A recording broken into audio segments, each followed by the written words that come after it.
ராகவன் வந்து தனக்கு மட்டும் வீட்லேயே வந்து டெஸ்ட் எடுத்துக்கிட்டோம் அப்படின்னு சொல்லி பாக்யராஜ் கிட்ட சொல்லி வச்சுருந்தாங்க. பாக்யராஜ் புக் பண்ணி வச்சுருந்தாரு. அம்மாவுக்கெல்லாம் வேண்டாண்டா, பொம்பளைங்களுக்கெல்லாம் ஒன்றுமே பண்ணுறதில்ல, ஆம்பளைங்களுக்கு தான் பார்த்தையா என் ஃப்ரெண்டு சீக்கிரமாக செத்து போயிட்டேன் இந்த வயசுலேயே. அதை கேட்ட உடனேவே எனக்கு படபடப்பு வந்துருச்சுடா அப்படின்னு சொல்லி ராகவன் சொல்கிறாங்க. அதை கேட்ட லக்ஷ்மி பாக்யராஜை எல்லாருமே ஐயோ அப்படிலாம் ஒன்றும் ஆகாது, நீங்கள் பயக்காதீங்க சரியாங்கப்பா, நான் காலையிலேயே டெஸ்ட்டுக்கு வர சொல்லியிருந்தோம், இப்போவே புக் பண்ணிடுறேன் அப்படின்னு சொல்லி நைட்டு புக் பண்ணிட்டாரு. அப்போ நைட்டு வந்து எல்லாரும் தூங்கிட்டு இருக்கிறாங்க. லக்ஷ்மிக்கு வந்து தூக்கமே வரல, ஒரு மாதிரி நெஞ்செல்லாம் வலிக்கிற மாதிரி இருக்குது. அப்போது லக்ஷ்மி இருந்துக்கிட்டு ராகவனை பார்க்குறாங்க. ராகவன் வந்து நல்லா தூங்கிட்டு இருக்கிறாங்க.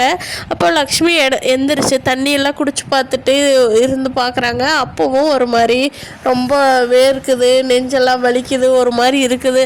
ஐயோ இன்னைக்கு நடந்த சம்பவத்தினால தான் இப்படி இருக்குதா, நமக்கு அட்டாக் வந்துருச்சா என்னவோ அதனால தான் இப்படி பண்ணுதான்னு தெரியல, என்னங்க எந்திரிங்க, என்னால் பேச முடியல அப்படின்னு சொல்லிட்டு லக்ஷ்மி ராகவனை எழுப்புறாங்க. அப்போது அவர் நல்லா தூங்குனதுனால அவர் எந்திரிக்கவே மாட்டேங்கிறாரு. திருப்பி தண்ணி எடுத்து அப்படியே வீசி ஊற்றி விட்டுட்டாங்க ராகவன் மேலே. ஏன்னா லக்ஷ்மி அம்மா இங்கேருந்து எட்டி பேசவும் முடியல, அவர் எழுப்பவும் முடியலன்னு சொல்லிட்டு அவர் டக்குன்னு தண்ணி பட்ட உடனே வேக வேகமாக எந்திரிக்கிறாரு. எந்திரிச்சு பார்த்தா லக்ஷ்மி வந்து தன்னோட நெஞ்சில் கையை வச்சுக்கிட்டு அப்படியே படுத்துடுறாங்க. அப்போது ராகவன் இருந்துட்டு லக்ஷ்மி எந்திரி, லக்ஷ்மி எந்திரி எந்திரி எந்திரி அப்படிங்கிறாங்க. லக்ஷ்மி வந்து என்னால் ஒன்றும் முடியல அப்படின்னு சொல்லி கையை மட்டும் ஆட்டுறாங்க. ரொம்ப பேசவே மாட்டேங்கிறாங்க. டே பாக்யராஜ், சுரேஷ் இங்கே வாங்க வாங்க அப்படின்னு சொல்லி பயங்கரமாக சத்தம் போடுறாரு. அதை கேட்டு பாக்யராஜ், மதி, சுரேஷ், மலர் எல்லாருமே எந்திரிச்சு வந்துடுறாங்க. வந்து பதுக்கிறதுக்குள்ளேயே அவங்க லக்ஷ்மி வந்து மயக்கமாயிடுறாங்க. ஆம்புலன்ஸுக்கு ஃபோன் பண்ணிடா அப்படின்னு சொல்லி ஃபோன் பண்ணி ஹாஸ்பிட்டலுக்கு கொண்டுட்டு போய் லக்ஷ்மியை அட்மிட் பண்ணிடுறாங்க. அட்மிட் பண்ணதுக்கப்புறம் அவங்க டாக்டர்லாம் இருங்க, ஒரு 1/2 hour ஆகும், வெயிட் பண்ணுங்க, நான் செக் பண்ணிவிட்டு சொல்கிறேன் அப்படின்னு சொல்லிட்டு டாக்டர் உள்ளே போய் எல்லாமே செக் பண்ணுறாங்க. அதுக்குள்ளே இந்த பக்கம் ராகவன் இருந்துக்கிட்டு என்னடா உங்கள் அம்மா என்னை விட்டு போயிடுவாளா அப்படிங்கிறாங்க. அதுக்கு பாக்யராஜ சுரேஷ் அப்பா பக்கத்துலேயே உட்காந்து லெஃப்ட் சைடு ரைட் சைடு உட்காந்துக்கிறாங்க. இல்லைப்பா அப்படியெல்லாம் ஒன்றும் ஆகாது, அம்மா நல்லா தானே இருக்காங்க, ஒன்றும் ஆகாது, பயக்காதீங்க, நாங்களாம் இருக்கோம்ல, அம்மாவை அப்படி விட்டுருவோமா அப்படின்னு சொல்லி சுரேஷும் பாக்யராஜும் நல்லா ஆறுதல் சொல்லிட்டு இருக்காங்க. அப்போ மதியம் மலர் இருந்துக்கிட்டு மாமா ஒன்றும் ஆகாதுங்க மாமா, ஒன்றும் ஆகாது, அவங்க நல்லா தான் இருப்பாங்க, இப்போ பாருங்கள் டாக்டர் வந்துடுவாங்க, வந்து நல்லா இருக்கிறாங்கன்னு தான் சொல்ல போகிறாங்க மாமா அப்படின்னு சொல்லி மதியும் மலரும் ராகவனுக்கும் சொல்லிட்டு இருக்காங்க. அப்போது இடையிலேயே சுரேஷ் வந்து தன்னோட மாமாவான தங்கராஜுக்கும் அக்கா ரேவதிக்கும் ஃபோன் பண்ணி சொல்லிடுறாரு ஹாஸ்பிட்டலுக்கு வந்த உடனே. அப்போது ரேவதியும் தங்கராஜும் அடித்து பிடிச்சி வேகமாக ஹாஸ்பிட்டலுக்கு ஓடி வர்றாங்க. வர்ற தங்கராஜ், மாமா என்னாச்சுங்க மாமா அப்படிங்கிறாங்க. மாப்பிள்ளை வாங்க மாப்பிள்ளை, நல்லா தான் இருந்தா மாப்பிள்ளை, நைட்டெல்லாம் கூட பேசிக்கிட்டு இருந்தா, ஆனால் நைட்டு இடையில இருந்து என்னை எழுப்பியிருக்கா, தண்ணி எடுத்து ஊற்றி விட்டு எழுப்புனாங்க மாப்பிள்ளை, அப்புறம் பார்த்தா நெஞ்சை பிடிச்சிக்கிட்டு அப்படியே படுத்துக்கிட்டாங்க மாப்பிள்ளை, என்னாச்சு ஏதாச்சுன்னு ஒன்றும் தெரியல, இந்த டாக்டர் உள்ளே கூட்டிகிட்டு போயிருக்கிறாங்க, என்ன சொல்லுவாங்களோன்னு வெயிட் பண்ணிகிட்டு இருக்கிற மாப்பிள்ளை அப்படிங்கிறாங்க. ரேவதி கிட்ட ஏமா அவங்க அம்மாளுக்கு ஒன்றும் ஆகாதா, நம்மக்கிட்ட வந்து சேர்ந்துருவாளா அப்படின்னு சொல்லி ராகவன் பயங்கரமாக அழுகிறாங்க. ரேவதி இருந்துக்கிட்டு அப்பா ஒன்றும் ஆகாதுப்பா, நீங்களே இப்படி மனசை விடலாமா, அதெல்லாம் அம்மாவுக்கு எதுவும் ஆகாது, நல்லபடியாக வந்துடுவாங்கப்பா அப்படின்னு சொல்லி ரேவதி அவங்க அப்பாவை கட்டி பிடிச்சிக்கிட்டு ஆறுதல் சொல்லிக்கிட்டு இருக்கிறாங்க.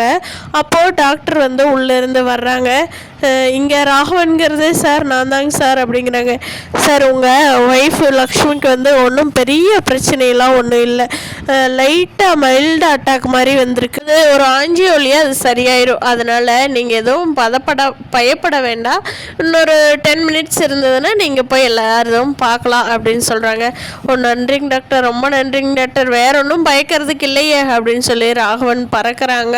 அங்கே இருக்கிற எல்லாருமே கேட்குறாங்க, எதுவும் தொந்தரவில்லை, ஒன்றும் பிரச்சனை இல்லை, ஒரு 10 minutes மட்டும் வெயிட் பண்ணிவிட்டு அவங்கள போய் பாருங்கள், இன்றைக்கி நாளைக்கு காலையில் வந்து ஆஞ்சியோ பண்ணிடலாம், இன்றைக்கி ரொம்ப டைம் ஆயிடுச்சு, அதனால் காலையில் டைமுக்கு ஆஞ்சியோ பண்ணிடலாம், அது வரைக்கும் எந்த ப்ராப்ளமும் இல்லை இல்லை, நீங்கள் போய் பாருங்கள், எது சாப்பிட கேட்டாங்கனாலும் அதை வாங்கிட்டு வந்து கொடுங்க, இந்த டைமுக்கு எது கிடைக்குதோ அதை வாங்கி கொடுங்க, ஒன்றும் தப்பு இல்லை அப்படின்னு சொல்கிறாங்க.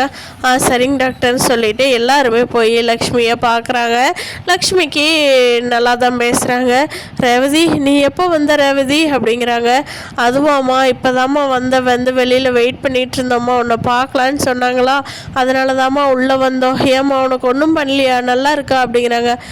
இப்போல்லாம் நல்லா இருக்கிற ரேவதி, என்ன பண்ணுறது, மனசு சரியில்லை, அதனால தான் இப்படி வந்துருச்சு. ஐயோ நம்ம வீடா அது, ஐயோ எனக்கு மனசு சரியில்லடி, என்னாரா இதையே வெடிச்சிருக்க வேண்டியது, இப்போ ஏதோ பாதி இலையில் தொடுத்துக்கிட்டு இருக்குது, நான் வெடிச்சிருச்சு, நம்ம போய் சேர்ந்துட்டோம் அப்படின்னு தான் நான் நினச்சேன்டி. ஆனால் இவ்வளோ தூரம் நல்லா இருக்கிறதே பெரிய விஷயந்தான் அப்படிங்க. அம்மா அப்படிலாம் சொல்லாதீங்கம்மா அத்தை, அப்படிலாம் பேசாதீங்க அத்தை அப்படின்னு சொல்லி மலருன்னு சொல்கிறாங்க. ரேவதியும் அவ்வளோ நல்லா சொல்கிறாங்க. மதி இருந்துக்கிட்டு நல்லா இருக்கீங்களா, ஒன்றும் பண்ணாதுன்னு ஆறுதல் சொன்னாலும் மதி சொல்கிறது லக்ஷ்மிக்கு கேட்கவே இல்லை. எல்லாமே ஓரளவுக்கு ரெக்கவர் ஆனதுக்கப்புறம் தங்கராஜும் ரேவதியும் தன்னோட வீட்டுக்கு போயிட்டாங்க. இங்கே மலர் இருந்துக்கிட்டு நீங்கள் பார்த்துக்கோங்கிறீங்களா, நான் பாப்பா தனியாக இருக்கா, ஸ்ருதி இருக்கா, நான் போய் ஏதாவது சாப்பாடெல்லாம் செஞ்சு கொடுத்துட்டு உங்களுக்கு எடுத்துக்கிட்டு வரட்டுமா அப்படிங்கிறாங்க. நாங்கள்லாம் வெளியில் சாப்பிட்டுக்கிறோம் மலர், நீ போய் ரெஸ்ட் எடுப்போம் பாப்பாவை பார்த்துட்டு அப்படின்னு சொல்லி பாக்யராஜ் அனுப்பிச்சி வச்சிட்றாரு. அப்போ கூட அங்கே இருக்கிற ராகவன் ஏமா எனக்கு வெளி சாப்பாடெல்லாம் தான் சேராதுமா, ஒரு 5 இட்லி சுட்டு எடுத்துக்கிட்டு வந்துடுறேன் அப்படிங்கிறாங்க. அடப்பாவி மனுஷா, பொண்டாட்டி ஹாஸ்பிட்டல் இருக்கிறப்ப கூட உனக்கு வெளி சாப்பாடு சேராதா அப்படின்னு சொல்லி மனசுக்குள்ள நம்ம மலர் நினச்சிக்கிட்டே சரிங்க மாமா உங்களுக்கு எடுத்துகிட்டு வந்துடுறேன், இன்னும் வேறு ஏதாவது வேணுன்னா கேளுங்க மாமா அப்படின்னு சொல்கிறாங்க. ரேவதியும் குழந்தைங்களை எல்லாம் ஸ்கூலுக்கு அனுப்பிச்சி வச்சுட்டு தங்கராஜ் வெளியில் போனதுக்கப்புறம் தன்னோட அண்ணிகள் கூட குரூப் சாட்டில் வாய்ஸ் பண்ணிக்கிட்டே இருக்காங்க. என்ன சென்னி, எங்கள் அம்மாவை என்ன பண்ணுனீங்க 2 பேரும் அப்படிங்கிறாங்க. நாங்கள்லாம் ஒன்றும் பண்ணலாப்பா, தானாக வந்துருச்சு அப்படின்னு சொல்லி இவங்க 2 பேரும் எல்லாம் கலாய்ச்சிக்கிட்டு இருக்காங்க. ஆனாலும் அம்மா பாவம், நீ டிஸ்சார்ஜ் ஆகி வந்தாங்கன்னா நல்லா பார்த்துக்கோங்க அப்படிங்கிறாங்க. என்ன ரேவதி நீ இதெல்லாம் நீ சொல்லணுமா, நான் நல்லா பார்த்துக்குவேன் ரேவதி அப்படின்னு சொல்லி மலர் சொல்கிறாங்க. நைட்டே உங்கள் அம்மா வெளியில் உட்காந்துருந்தாங்க ரேவதி, அவங்கள கன்வின்ஸ் பண்ணி உள்ளே கூட்டிகிட்டு வரக்குள்ளே எனக்கு போதும் ஆயிடுச்சு, ரொம்ப நம்ம அசிங்கப்பட்டுட்டோம் அப்படின்னு சொல்லி ரொம்ப அதையே நினச்சிக்கிட்டு இருந்ததா இப்படி ஆயிட்டாங்க அப்படின்னு சொல்லி சொல்கிறாங்க. வீட்டு ஆளுங்களை தவிர பாக்கி இருக்கிற எல்லாரும் என்ன நினைக்கிறாங்க அப்படின்னா, லக்ஷ்மிக்கு வந்த லைட்டான அட்டாக் பயங்கரமாக ஹெவியாக லக்ஷ்மி போய் சேர்ந்துருந்தாங்கனாவே இந்த மதியம் மலரும் சந்தோஷமாக நிம்மதியாக இருப்பாங்க அப்படின்னு சொல்லி மற்ற எல்லாருமே ஃபீல் பண்ணுறாங்க. ரேவதிக்கு கூட மலர்கிட்ட ஃபோனில் கேட்குறாங்க, அண்ணி உண்மையை சொல்லுங்கள், இன்றைக்கி அம்மா இல்லாத வீடு உண்மையிலேயே உங்களுக்கு நிம்மதியாக இருக்குதா எப்படி இருக்குதுன்னு அப்படிங்கிறாங்க. ஏன் ரேவதி அப்படிலாம் இல்லை ரேவதி, அத்தை பாவம் தானே அப்படிங்கிறாங்க மலர். மாஹி வீட்டுக்கு வந்தால் மதிமலருக்கு கொஞ்சமாவது சப்போர்ட்டிவாக இருப்பாங்களா, அல்ல இன்னும் பழையபடி அப்படியே ஆப்போசிட்டாக தான் இருப்பாங்களா, என்ன எப்படி இருக்க போகிறாங்க அப்படிங்கிறத நீங்கள் கமெண்ட்ஸில் தெரிவிங்க. இந்த வீடியோ பிடிச்சிருந்தா லைக் பண்ணிக்கிட்டு நம்ம சேனலை இன்னும் சப்ஸ்கிரைப் பண்ணாமல் இருக்கிறவங்க சப்ஸ்கிரைப் பண்ணிடுங்க.